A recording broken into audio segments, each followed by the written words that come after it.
Welcome to reasoning expert M Rahul. तो आज हमारा नया टॉपिक स्टार्ट हुआ है रीजनिंग का। बैंकिंग रीजनिंग में क्या पढ़ रहे हैं हम? Coding decoding. तो ये बहुत इंपॉर्टेंट टॉपिक रहता है एग्जाम पॉइंट ऑफ व्यू से। देखो, लाइफ इंश्योरेंस वाले एग्जाम्स में भी आता है ये और बैंकिंग वाले में भी आता है। तो आपको पढ़ना, इसमें जो मेन चीज़ें हमें क्या पढ़नी है, देखो कुछ चीज़ें रहती हैं बेसिक कॉन्सेप्ट टाइप के जो हमें क्या होने चाहिए, पता होने चाहिए। तो नंबर वन वो है क्या?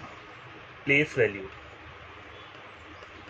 प्लेस वैल्यू ऑफ अल्फ़ाबेट, ठीक है। Place value of alphabets. और नंबर टू क्या रहता है? ऑपोजिट और reverse order. Opposite and reverse order,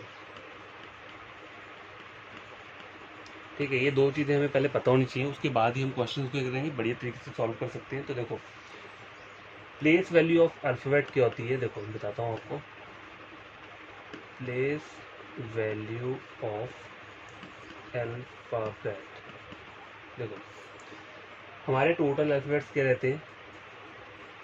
A to Z रहते हैं, ठीक है। ए टू जेड रहते हैं ना। तो ए के ऊपर कौन सा नंबर रहेगा? देखो, प्लेस वैल्यू होती है मतलब उसका खुद का नंबर।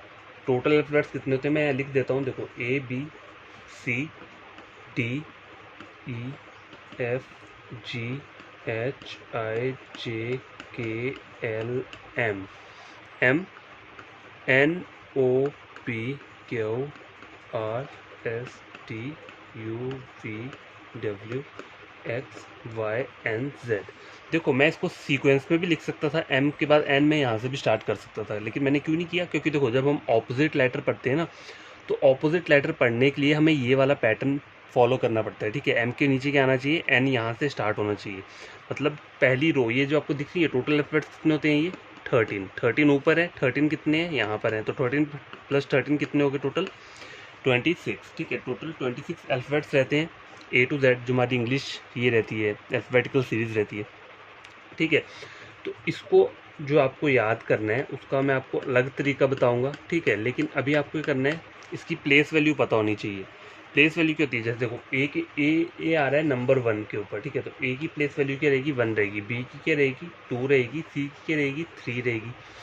डी की 4 रहेगी। ई की 5 रहेगी। एफ की 6, जी की 7, एच की 8, आई की 9 और जे की 10, के की 11, एल की 12, एम की 13, एन की 14, ओ की 15, पी की 16, क्यू का आ जाएगा 17 एंड आर का कितना आ जाएगा? 18। ये 19 हो गया और ये 20 हो गया। ये 21, 22, 23, 24, 25 एंड 26। देखो, ये रहता है, इसे बोलते हैं प्लेस वैल्यू, ठीक है। लेकिन याद करने का तरीका क्या है? देखो, ए और जेड का तो आपको पता चल जाएगा कि ए नंबर 1 पे रहता है और जेड सबसे लास्ट में 26 नंबर पे जेड रहता है, ठीक है।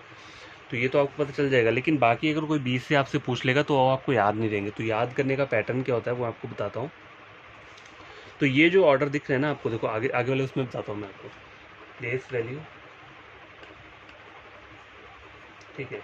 तो फॉरवर्ड ऑर्डर की बात कर रहा हूँ मैं अभी, ठीक है। कौन से ऑर्डर की? फॉरवर्ड रैंक जो रहता है ना हमारा, मतलब फॉरवर्ड ऑर्डर बोल लो, इसे रैंक बोल लो। तो देखो, याद करने का तरीका पहले मैं लिख देता हूँ यहाँ पे। देखो, A B C D E F G H I J K L M, ठीक है। N O P Q R S T W X Y N Z, ठीक है। ये मैंने लिख दिया है। अब देखो, कुछ वर्ड्स हैं जिससे आप क्या कर सकते हो, कुछ कुछ अल्फ़ाबेट्स को क्या कर सकते हो, याद कर सकते हो।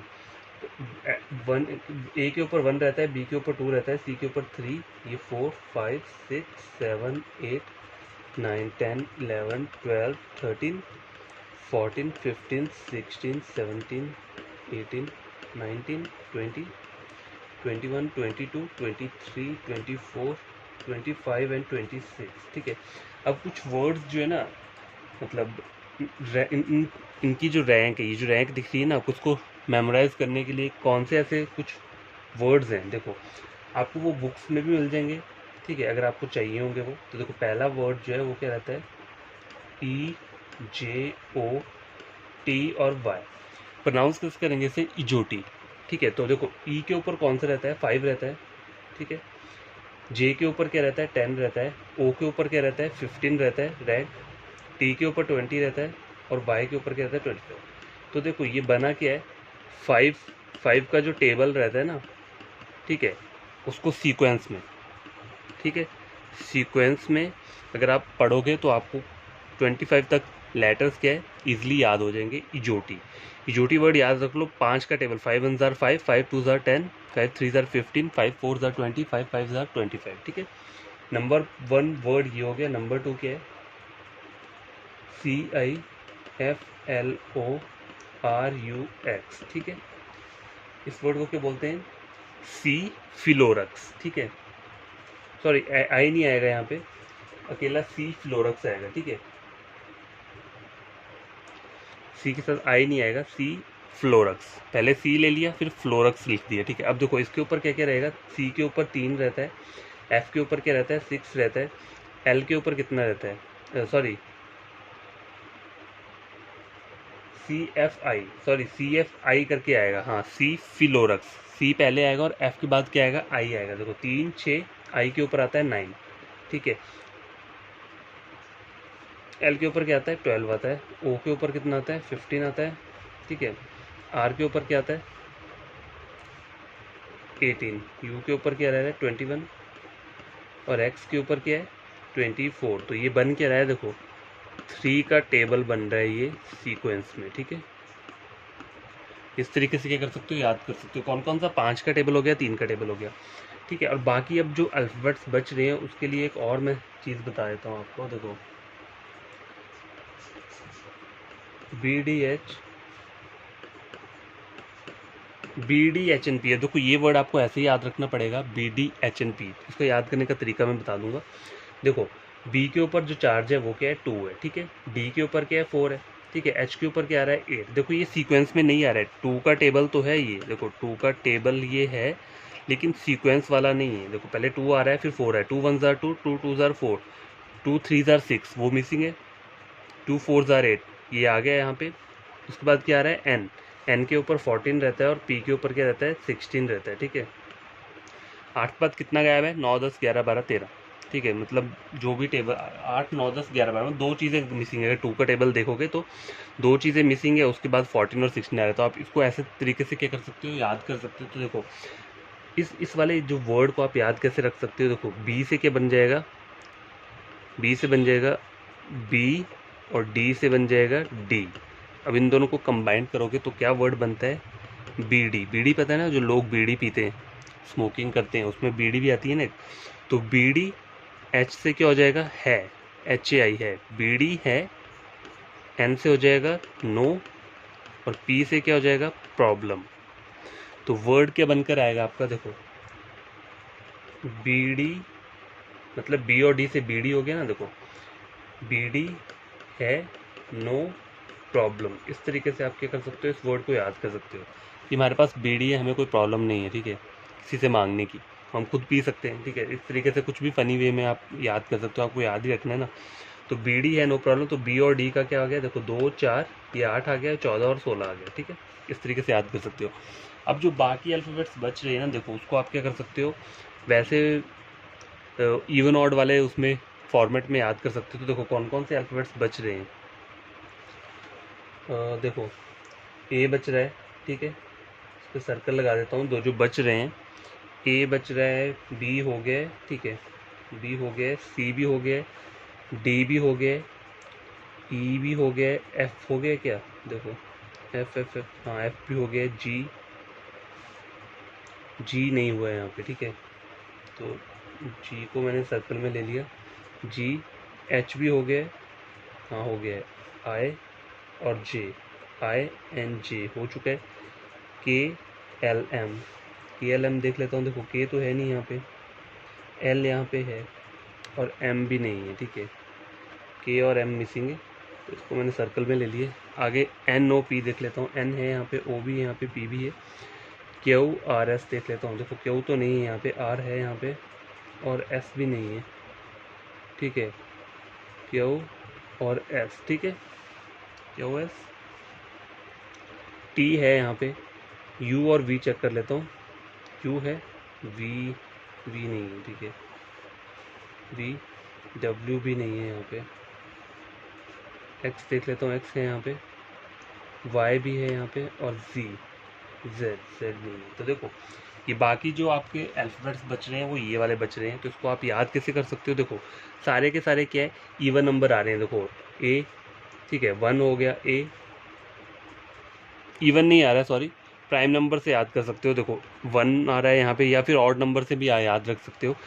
ए के ऊपर 1 आ रहा है, जी के ऊपर 7 आ रहा है, के ऊपर 11 आ रहा है, एम के ऊपर 13 आ रहा है, क्यू के ऊपर 17 आ रहा है, ठीक है, एस के ऊपर 19 आ रहा है। तो ये जितने भी नंबर है, ये कौन से नंबर है? प्राइम नंबर्स आ रहे हैं। देखो वी जो है ना, वी और जेड ये इवन नंबर हैं दोनों, 22 और 26, और डब्ल्यू जो है ये क्या आ रहा है, फिर से प्राइम नंबर आ रहा है। तो प्राइम और इवन का सीक्वेंस आप कर सकते हो, या फिर ऑड और इवन का सीक्वेंस भी आप इस तरीके से याद रख सकते हो, ठीक है। तो ये तो आपको इजीली याद हो जाना चाहिए ना। देखो ये जो 3 वर्ड्स मैंने बताए हैं, 5 का टेबल हो गया, 3 का टेबल सीक्वेंस में है दोनों, और जो 2 का टेबल है वो सीक्वेंस में नहीं है, उसको बीच में मिसिंग है। तो आपको उस तरीके से याद करना पड़ेगा। बीडी है, नो प्रॉब्लम, ठीक है। और ये इजोटी हो गया 5 का टेबल सीक्वेंस में, और सी फिलोरक्स में क्या है, 3 का टेबल है सीक्वेंस में, ठीक है। तो ये जो हमने अभी पढ़ा है, ये फॉरवर्ड रैंक पढ़ा। फॉरवर्ड रैंक मतलब फॉरवर्ड वाली प्लेस वैल्यू, मतलब ये फॉरवर्ड में जा रहे हैं ना, ए टू जेड वाला जो सीक्वेंस है ये क्या, फॉरवर्ड वाला ऑर्डर है, मतलब ए से लेकर हमें जेड तक जाना है। अब इसी में एक बैकवर्ड ऑर्डर भी आता है, तो वो भी आपको बता देता हूँ।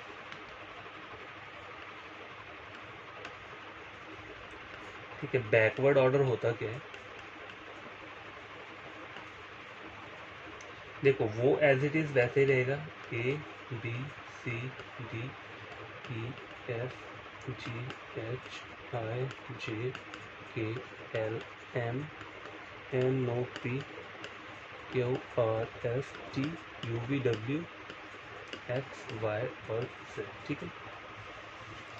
जो फॉरवर्ड ऑर्डर होता है ना, उसमें हम 1 को कहाँ से काउंट करते हैं, ए वाली पोजीशन से। लेकिन जो ये बैकवर्ड ऑर्डर होता है उसमें हम क्या करते हैं, जेड से लेते हैं 1 को, ठीक है।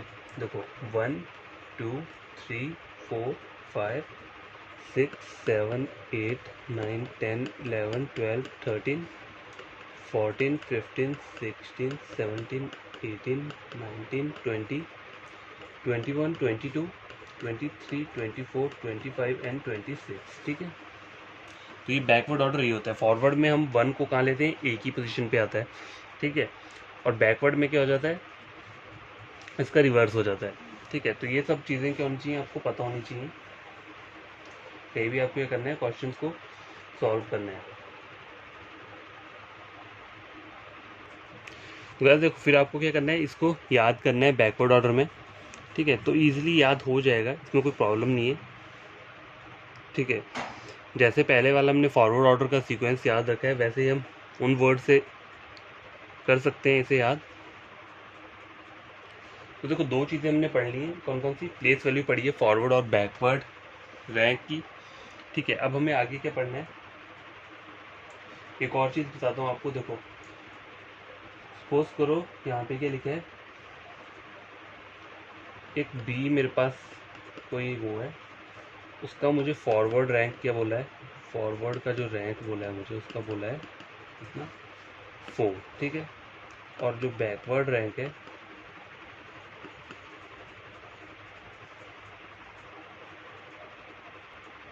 देखो ये चेक करो, सॉरी ऑप्शन डी लिया मैंने, मतलब एक डी अल्फ़ाबेट लिया मैंने। मुझे बोल रहा है इसका फॉरवर्ड से रैंक क्या बोल रहा है, 4 बोल रहा है, और उसका जो बैकवर्ड रैंक है वो क्या बोल रहा है, 23 बोल रहा है, ठीक है, 23 बोल रहा है। तो मुझे निकालना क्या है, सम निकालना है इसका। तो उसमें सम कैसे फाइंड आउट करूँगा, हमेशा इन दोनों को मैं ऐड कर दूंगा। देखो डी का फॉरवर्ड रैंक हर किसको पता है, देखो A B C D, forward से अगर मैं रैंक देखूंगा तो डी का क्या रहेगा, 4 रहेगा, ठीक है। और बैकवर्ड से रैंक देखूंगा तो देखो बैकवर्ड वाला मैंने ये लिखा हुआ है, तो A B C D, D का कितना आ रहा है, 23 आ रहा है, ठीक है। अब इन दोनों को प्लस करता हूँ मैं, तो सम हमेशा क्या आएगा, 27 ही आएगा, ठीक है। तो हमेशा याद रखना, कहीं भी आप सम ऑफ फॉरवर्ड रैंक और बैकवर्ड रैंक लेते हो वो किसके बराबर होता है, 27 के बराबर ही होगा। किसी भी अल्फ़ाबेट का ले लो आप चाहे।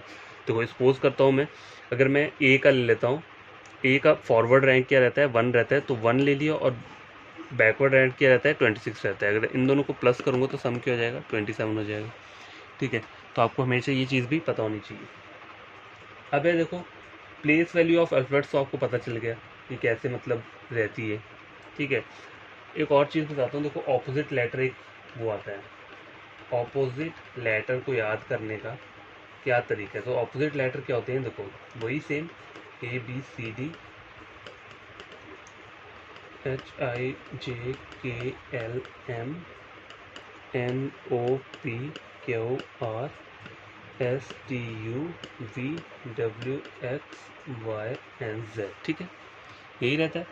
आपको करना क्या, ऑपोजिट लेटर की आपको पता है, A के ऊपर 1 रहता है, B के ऊपर क्या रहता है 2 रहता है, C के ऊपर 3 रहता है, ये 4 5 6 7 8 9 10 11 12 13 14 15 16 17 18 19 20 21 22 23 24 25 एंड 26, ठीक है।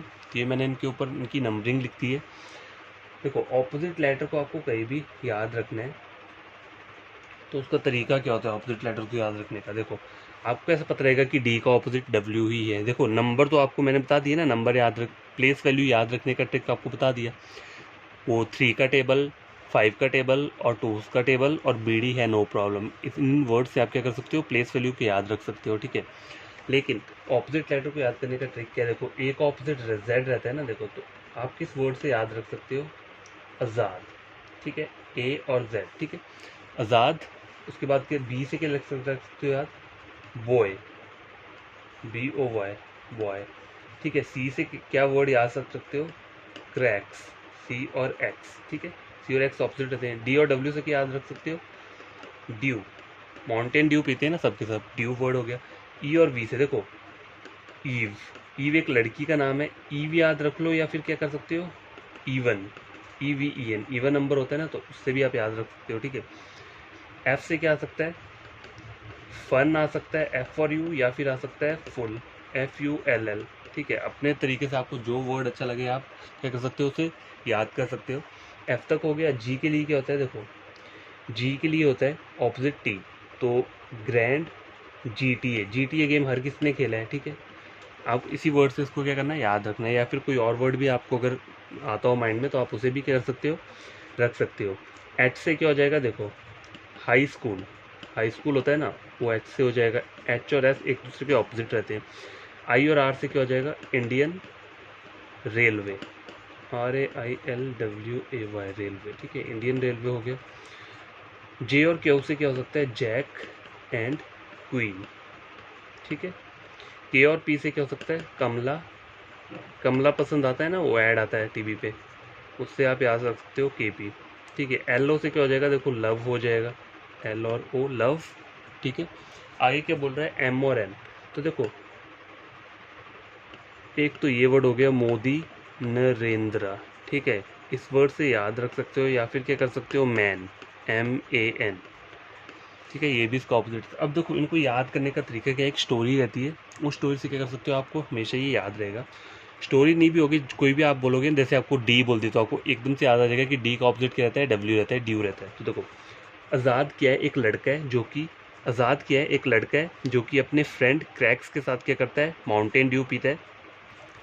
ड्यू पीने के बाद उन्हें उनकी फ्रेंड वहाँ पे ईव आ जाती है, फिर वो तीनों आपस में क्या करते हैं, फ़न करते हैं। फ़न करने के लिए क्या करते हैं, वो GTA गेम खेलते हैं। गेम खेलने के बाद वो हाई स्कूल जाते हैं। किस में जाएंगे हाई स्कूल, इंडियन रेलवे में जाएंगे। और इंडियन रेलवे के अंदर उनको अपने 2 फ्रेंड और मिलेंगे, जैक और क्वीन मिल गए, ठीक है।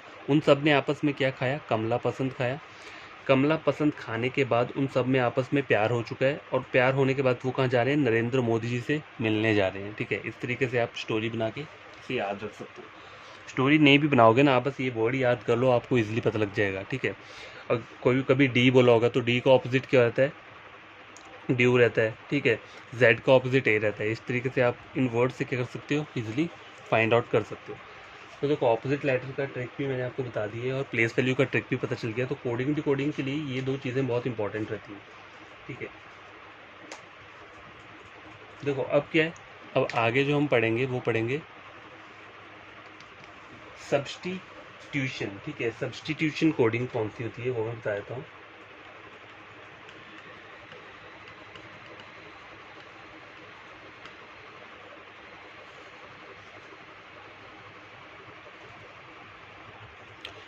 तो गैस देखो सब्सटीट्यूशन कोडिंग क्या रहती है, इसे चाइनीज़ कोडिंग भी बोलते हैं कुछ लोग, ठीक है। तो देखो एक क्वेश्चन लेकर आया हूँ मैं, राहुल इज़ गुड, ठीक है। यहाँ पे कुछ कोड्स दिए तो मुझे एक्सट्रैक्ट करना है कि कौन सा कोड किस वाले वर्ड के लिए। तो देखो राहुल वर्ड, देखो टोटल 3 सेंटेंसेस मुझे दिए, 1 2 एंड 3। एग्जाम में ये सब नहीं लिखा होता है 1 2 3, तो मैंने बस आपको बताने के लिए बोल दिया कि टोटल मुझे कितने सेंटेंसेस है, 1 2 3।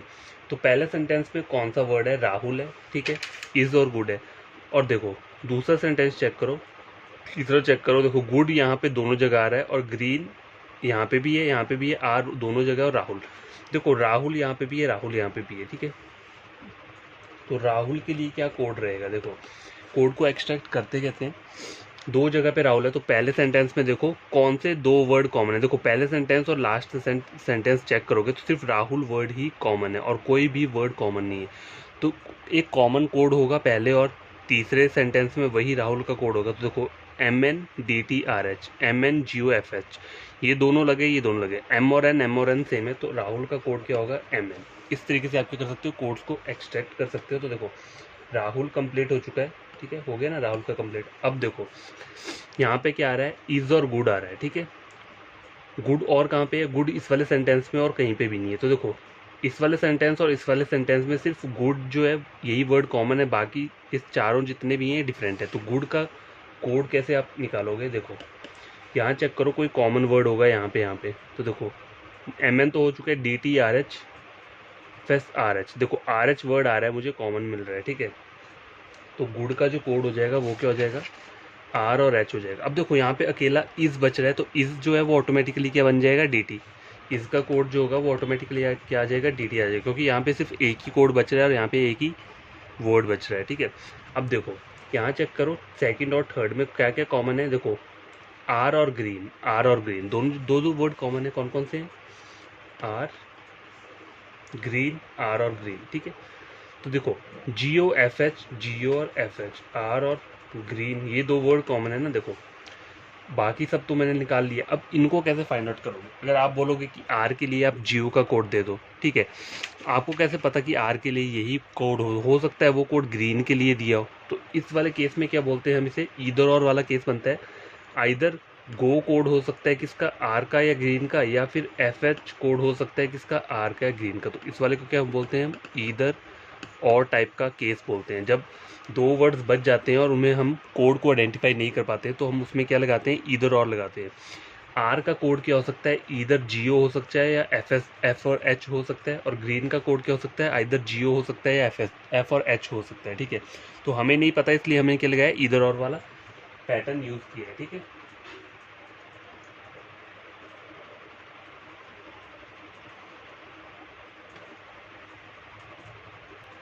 तो यार ये जो हो गया ना, ये सिंपल पैटर्न का हो सकता है। देखो सिंपल पैटर्न वाला क्वेश्चन हो गया सब्स्टिट्यूशन कोडिंग का, ठीक है। आगे वाला जो मैं आपको लेकर आ रहा हूँ वो कौन सा है, जो न्यू पैटर्न का आता है अब, ठीक है। तो गैस ये वाला चेक करो, देखो इसे बोलते हैं सब्स्टिट्यूशन कोडिंग, न्यू पैटर्न की जो रहती है अब, ठीक है। तो ये मुझे क्या दिया, एक सेंटेंस दिया और उसके कोड्स दिए, ठीक है। तो यहाँ पे नीचे ऐसा नहीं होगा दूसरे सेंटेंस में सेम वर्ड्स दिए होंगे, यहाँ पे टोटली डिफरेंट दिए होंगे और टोटली डिफरेंट कोड होंगे। तो आपको समझना पड़ेगा कि कोड कैसे एक्सट्रैक्ट होगा। देखो कोड में क्या क्या आ रहा है मुझे, एक मुझे अल्फ़ाबेट आ रहा है, एक मुझे नंबर आ रहा है, एक मुझे सिंबल आ रहा है। क्या क्या आ रहा है, देखो अल्फ़ाबेट, नंबर और क्या क्या आ रहा है, सिंबल। इन तीनों को मिला के क्या बन रहा है, कोड बन रहा है, ठीक है। तो अल्फ़ाबेट कैसे आ रहा है, नंबर कैसे आ रहा है और सिंबल कैसे आ रहा है, तो पहले ये आपको पता करना पड़ेगा। तो देखो और किस वर्ड के लिए कौन सा सिंबल है ये भी पता करना पड़ेगा। तो देखो RAHUL इज़ गुड बॉय, ठीक है। अब देखो यहाँ पे दिया है स्टार, स्टार, हैश और हैश, ठीक है। और क्या दिया है, देखो राहुल इज़ गुड बॉय। तो देखो RAHUL, आपको करना क्या होता है, आइदर फर्स्ट लेटर चेक करो या पहले लास्ट लेटर चेक करो। देखो आर का जो ऑपोजिट रहता है वो कौन सा लेटर रहता है, आर का रहता है आई रहता है, ठीक है, ठीक है। ऑपोजिट आई रहता है, आई के ऊपर चार्ज क्या रहता है, 9 रहता है, लेकिन 9 मुझे यहाँ कहीं पे नहीं दिए, तो मेरे को एल को चेक करना पड़ेगा, एल के ऊपर क्या चार्ज रहता है। देखो आर के ऊपर जो रहता है वो रहता है 18 रहता है, 18 यहाँ दिया है, 19 दिया है। एल के ऊपर क्या रहता है, एल को भी चेक कर लेते हैं। एल के ऊपर जो रहती है वो 12 रहती है। तो 12 दिख रहा है यहाँ पे कहीं, नहीं दिख रहा है, 12 भी नहीं दिख रहा है। और के पैटर्न हो सकता है। तो देखो पहला लेटर अगर मैं चेक करूँ, पहले तो लास्ट लेटर से कुछ नहीं बन रहा है। ए को चेक करूँ तो ए के ऊपर क्या चार्ज रहता है, 1 रहता है। तो देखो 1 आ रहा है यहाँ पे, देखो 1 मेरा यहाँ पे आ रहा है, ठीक है, 1 आ रहा है यहाँ पे, ठीक है। तो हो सकता है इधर ये कोड हो जाए क्योंकि ए के ऊपर 1 रहता है, ठीक है। उस तरफ से अगर मैं सेकंड लेटर चेक करूँगा यहाँ का, इस वर्ड का एस रहता है, एस के ऊपर कौन सा कोड रहता है, एस के ऊपर 19 रहता है। तो देखो 19 भी मुझे मिल रहा है, यहाँ पे मिल रहा है। ओ के ऊपर कौन सा कोड रहता है, ओ की जो प्लेस वैल्यू रहती है वो 15 रहती है। तो देखो 15 भी मुझे मिल रही है, और यहाँ फिर से ओ है तो यहाँ 15 मिल रही है। तो मुझे इतना पता चल गया कि ये जो नंबर वाला जो सीन है, नंबर वाला किससे आ रहा है, नंबर जो आ रहे हैं वो सेकंड वर्ड का जो सेकंड वो है ना, सेकंड अल्फ़ाबेट वहाँ से निकल के आ रहे हैं। मतलब राहुल वर्ड है मेरे पास दिया है, अगर राहुल वर्ड है तो इसमें मेरा जो ए है उससे क्या निकल के आ रहा है, नंबर निकल के आ रहा है 1। कोड तो मुझे पता चल जाएगा किसका यही होगा, लेकिन आ कैसे रहा है वो भी चेक करना पड़ता है। तो देखो कोड नंबर का पता चल गया। अब देखो अल्फ़ाबेट कैसे पता चल रहा है, देखो आर का ऑपोजिट क्या रहता है, आर का ऑपोजिट आई रहता है, यहाँ पे ओ दिया है। ए का जेड रहता है, एच का क्या रहता है, एच का जो ऑपोजिट रहेगा वो रहेगा एस रहेगा, एस यहाँ नहीं है। ओ दिया है मुझे, ओ किसका ऑपोजिट रहता है, देखो ओ जो रहता है वो एल का ऑपोजिट रहता है, ठीक है। एल का ऑपोजिट क्या रहता है, ओ रहता है, ठीक है। तो हो क्या रहा है यहाँ पे, लास्ट लेटर के अल्फ़ाबेट कितने आ रहा है, लास्ट लेटर का ऑपोजिट, ठीक है। लास्ट लेटर का जो ऑपोजिट नंबर वो रहता है अल्फ़ाबेट, वो वहाँ पे आ रहा है। और सिंबल्स का क्या रहेगा, अब सिंबल का कोड कैसे फाइंड करोगे, देखो सिंबल क्या आ रहा है, स्टार आ रहा है, 1 2 3 4 5। स्टार कहाँ कहाँ आ रहा है, दो जगह स्टार आ रहा है, दो जगह हैश आ रहा है। देखो 5 ये है, ये कितना है 1 2 3 4 1 2 1 2 3। देखो 1 2 3 4 5, ये क्या है, ये ऑड नंबर पे आ रहा है। टोटल कितने 5 है, तो मतलब ऑड आ रहा है। ये 3 है, ये भी ऑड है। ये 2 है, ये इवन हो जाएगा। ये गुड है, ये 4 है, ये भी इवन। तो इवन और ऑड का कॉम्बिनेशन है। तो देखो स्टार जो है, स्टार किसके लिए यूज़ हो रहा है, स्टार जो हो रहा है वो हो रहा है ऑड के लिए। क्यों, क्योंकि 1 2 3 4 5 5 इसमें वर्ड्स हैं, मतलब टोटल काउंट करोगे तो नंबर 5 जो रहता है वो क्या रहता है, ऑड रहता है, ठीक है। तो इसको आप एक्सट्रैक्ट कैसे करोगे, इसको यहाँ बोलोगे क्या, तो देखो ऑड नंबर ऑफ लेटर्स ऐसे बोल सकते हो ना इसको आप, ऑड नंबर ऑफ लेटर्स, या फिर क्या बोल सकते हो, इवन नंबर ऑफ लेटर, ठीक है, यही है। तो राहुल वर्ड में क्या था, देखो 0 1 और है स्टार, स्टार हमने इसलिए कि ऑड नंबर है, ठीक है। अब देखो गुड, एक गुड यहाँ पे दिए हो ना, गुड का आप कैसे एक्सट्रैक्ट करोगे, तो पहले आपको क्या करना है, डी का ऑपोजिट चाहिए आपको, ठीक है। डी का ऑपोजिट क्या रहता है, डब्ल्यू रहता है, ठीक है। तो डब्ल्यू मैंने लिख लिया, मुझे पता चल जाएगा कोड यही है, लेकिन फिर भी मैं पूरा का पूरा निकाल रहा हूँ। पहले मुझे क्या करना है, डी का ऑपोजिट लेना है, फिर सेकेंड अल्फ़ाबेट करके लेना है, उसका मुझे वो चाहिए, नंबर चाहिए, प्लेस वैल्यू। ओ की क्या रहती है, प्लेस वैल्यू 15 रहती है, ठीक है। प्लेस देखो क्या क्या आ गया, अल्फ़ाबेट आ गया, नंबर आ गया, सिंबल के लिए क्या चाहिए, देखो 4 है टोटल, 1 2 3 4, 4 के लिए क्या किया है, इवन यूज़ किया है। इवन किसके लिए यूज़ किया है, हैश के लिए इवन यूज़ किया है, ठीक है। तो आप क्या कर सकते हो, एक वर्ड को आइडेंटिफाई कर लो ना, फिर वहाँ पे एग्ज़ाम में लिखना कैसे है, जैसे अल्फ़ाबेट जो है ना उसके लिए क्या है, ये लिख लिया, जैसे लास्ट का लेटर उसको ऑपोजिट करना है, ठीक है। अल्फ़ाबेट के लिए, नंबर के लिए क्या हो जाएगा, नंबर के लिए जो हो जाएगा कोड वो रहेगा सेकंड अल्फ़ाबेट की प्लेस वैल्यू, ठीक है। सेकंड अल्फ़ाबेट की प्लेस वैल्यू जो जाएगी वो नंबर का हो जाएगा। और सिंबल के लिए क्या हो जाएगा, देखो अगर ऑड नंबर का वर्ड है, ठीक है, ऑड नंबर का वर्ड है तो उसके लिए क्या आ रहा है, स्टार आ रहा है। और अगर इवन नंबर वाला वर्ड है तो उसके लिए क्या आ रहा है, हैश आ रहा है। फिर आपको बार बार ना बाहर दिखने की ज़रूरत नहीं पड़ेगी, बस अपना नाम लिखो यहाँ पे और इजीली क्या कर सकते हो, वर्ड को वो कर सकते हो। बस आपको प्लेस वैल्यू पता होनी चाहिए। तो वाई की प्लेस वैल्यू क्या रहती है, 25 रहती है। सॉरी, वाई का ऑपोजिट क्या रहता है, वाई का जो ऑपोजिट रहता है वो रहता है बी, ठीक है, बी रहता है। तो पहले मैंने ये कर लिया। उसके बाद नंबर 2 पर क्या है, इस अल्फ़ाबेट का क्या करना है मेरे को, वो चाहिए, प्लेस वैल्यू चाहिए। तो ओ की प्लेस वैल्यू पता है पर सबको 15 होती है, 15, इसके लिए आपको प्लेस वैल्यू याद होनी चाहिए। और कोड कैसे निकलेगा, देखो अगर इवन है, इवन नहीं है तो ऑड है, ऑड के लिए क्या आ जाएगा, स्टार आ जाएगा। तो ये कोड एक्सट्रैक्ट हो गया। इस तरीके से आप क्या कर सकते हो, सब्सटीट्यूशन कोडिंग जो न्यू पैटर्न की है वो ऐसे हम क्या करेंगे, इसको क्वेश्चंस को सॉल्व करेंगे। ठीक है, देखो कुछ लॉजिक्स रहते हैं, लॉजिक इन द सेंस, देखो लॉजिक यही नहीं होता है कि हर बार यही चलेगा कि आपको लास्ट लेटर का ही क्या करना है, ऑपोजिट करना है। हो सकता है आपको थर्ड लेटर का ऑपोजिट करना हो, या फर्स्ट लेटर का ऑपोजिट करना हो, या फोर्थ का करना हो, कुछ भी हो सकता है। ये तो जस्ट एक एग्जांपल लिया है मैंने। ठीक है, और क्या क्या हो सकता है, देखो नंबर के लिए क्या कर सकते हैं, यहाँ मुझे नंबर कैसे बोला, दूसरे वाले वर्ड जो ये अल्फ़ाबेट है, इस वर्ड का जो दूसरा अल्फ़ाबेट है इसका मुझे नंबर लेना पड़ा यहाँ पे, तब वो नंबर निकल के आया। कभी कभी हो सकता है लास्ट वाले लेटर का नंबर लेना पड़े, या पहले का नंबर लेना पड़े, या चौथे का नंबर लेना पड़े, तो ये पैटर्न कुछ भी हो सकता है। सिंबल के लिए क्या कर रहा हूँ मैं, नंबर काउंट कर रहा हूँ 1 2 3 4 5। ठीक है, सिंबल्स के लिए क्या हो जा रहा है, यही हो रहा है ना, फर्स्ट और लास्ट लेटर। अगर ऐसा भी हो सकता है, देखो ये क्या है, आर और एल है, दोनों क्या है, कॉन्सोनेंट है। ठीक है, कॉन्सोनेंट है तो कॉन्सोनेंट के लिए कोड इन्होंने अगर हैश यूज़ कर लिया, ऐसा भी हो सकता है। या फिर ऐसा हो सकता है कि ये लास्ट के दोनों लेटर जो है वो क्या है, या पहले और लास्ट का लेटर दोनों क्या है, एक वोवल है और एक कॉन्सोनेंट है। जैसे आई वोवल है, एस कॉन्सोनेंट है, तो इसके लिए अलग सा कोड दे दिया होगा इन्होंने। ठीक है, पैटर्न कुछ भी हो सकता है, तो आपको ज़्यादा से ज़्यादा क्या करना है, क्वेश्चंस को सॉल्व करना है। जितने क्वेश्चंस आप पढ़ोगे ना यहाँ वहाँ तरीके से, तो उतना ही हमें समझ आएगा। तो मैं आपको हर एक टाइप के क्वेश्चंस क्या करूँगा, प्रोवाइड करूँगा, आपको टेंशन लेने की ज़रूरत नहीं है। ठीक है, एंड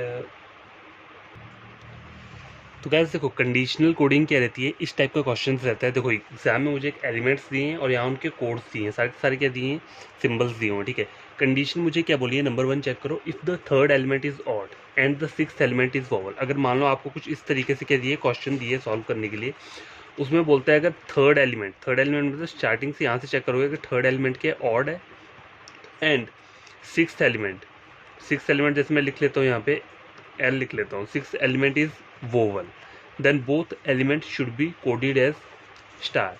सपोज करो अगर यहाँ पे फिफ्थ और सिक्स दोनों एलिमेंट क्या हो, जो इन्होंने यहाँ पे एज इट इज दिया है, ये और तो है यहाँ पे, अगर यहाँ पे सिक्स एलिमेंट क्या होता, वोवल होता तो क्या होना था, इन दोनों के कोड्स क्या हमें करने थे, हैश। मतलब 7 का कोड यहाँ पे मुझे दिया @ है, लेकिन मुझे इस कंडीशन के अकॉर्डिंग क्या करना पड़ना था, उसके कोड को हैश लेना पड़ना था। लेकिन यहाँ पर जो मुझे गिवन चीज़ें क्या दी है, क्वेश्चन चेक करो क्या दी है, इसका मुझे कोड को एक्सट्रैक्ट करना है। तो कोड एक्सट्रैक्ट कैसे करना है, पहले आपको दोनों चीज़ें पढ़नी है। देखो if the third element is odd, third element odd है, ऑड नंबर है, ठीक है, and the sixth element is vowel. अब सिक्स्थ एलिमेंट चेक करो, ये एल दिया है, वोवल कौन कौन से होते हैं, AEIOU, तो एल तो वोवल नहीं है, कॉन्सोनेंट है, तो इस वाले क्वेश्चन में पहली वाली कंडीशन अप्लाई नहीं होगी। ठीक है, सेकंड वाली कंडीशन चेक करो, if the fifth and sixth element are odd, fifth और सिक्स्थ एलिमेंट क्या बोल रहा है, ऑड। देखो यहाँ पे इवन नंबर है और यहाँ पे ये अल्फ़ाबेट है, तो ये वाली कंडीशन भी क्या हो रही है, अप्लाई नहीं हो रही है।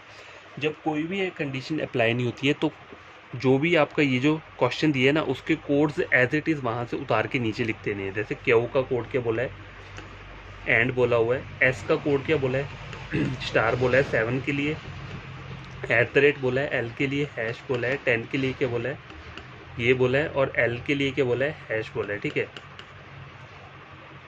ठीक है, तो इस तरीके से आप क्या कर सकते हो, कोड्स को लिखोगे, तभी ये देखो मैंने अभी क्या किया, मेरी कोई भी कंडीशन इसमें अप्लाई नहीं हुई, इसलिए मैंने वही कोड्स एज इट इज़ लिख दिए जो ऊपर मुझे कोड दिए हुए हैं। ठीक है, अगर यहाँ पे कोई भी कंडीशन अप्लाई हो जाती तो मैंने फिर वो वाला कंडीशन के अकॉर्डिंग क्या करना था, इन कोड्स को लिखना पड़ना था। ठीक है, तो जब हम क्वेश्चन सॉल्व करेंगे ना, तब आपको और बढ़िया तरीके से समझ में आएगा। तो ये सिर्फ एक एग्जाम्पल दिया है मैंने। ठीक है, तो बस यही कोडिंग डिकोडिंग में ये सब चीज़ें होती हैं।